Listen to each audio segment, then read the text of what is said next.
ในตอนบ่ายที่พระบรมมหาราชวังหลวงพระบางตามข้อตกลงในการจัดตั้งรัฐบาลผสมชั่วคราวแห่งชาติ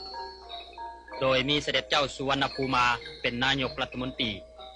ซึ่งมีคณะรัฐมนตรีจากฝ่ายเวียงจันทน์10ท่าน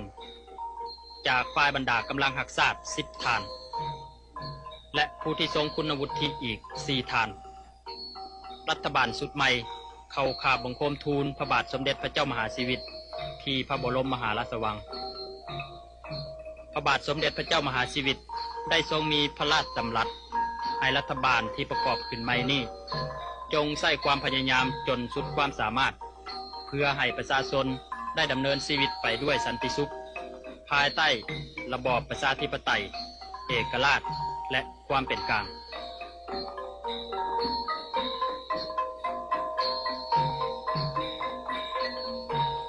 ตามสัญญาและอนุสัญญาสร้างความถูกต้องปรองดองชาตินี้ยังได้มีข้อตกลงจัดตั้งคณะมนตรีผสมการเมืองเคียงคู่กับรัฐบาลอีกด้วยโดยมีเสด็จเจ้าสุภานุวงศ์ทรงเป็นประธานซึ่งประกอบด้วยสมาชิก42ท่านในโอกาสที่เข้าเฝ้าพระบาทสมเด็จพระเจ้ามหาชีวิตนี้พระองค์ทรงมีพระกระแสรับสั่งให้คณะมนตรีนี้จงช่วยสร้างตั้งราชอาณาจักรลาวให้เป็นไปตามวิถีแห่งกฎหมายรัฐธรรมนูญเพื่อความเจริญรุ่งเรืองและวัฒนาถาวรของประเทศชาติและประชาชน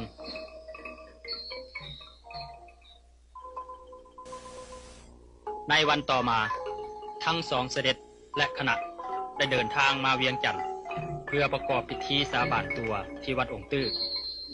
คณะที่เดินทางมาถึงก็มีประชาชนข้าราชการพร้อมด้วยคณะทูตานุทูตไปคอยต้อนรับอย่างคับคั่ง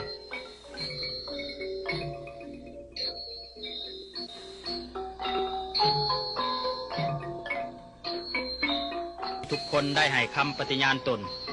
ต่อพระพุทธรูปองค์ศักดิ์สิทธิ์ว่าจะจงรักภักดีซื่อสัตย์สุจริตต่อชาติศาสนาพระมหากษัตริย์และรัฐธรรมนูญเพื่อจะปฏิบัติภารกิจจนสุดความสามารถเพื่อความสุขสวัสดีของประชาชนทุกทั่วหน้า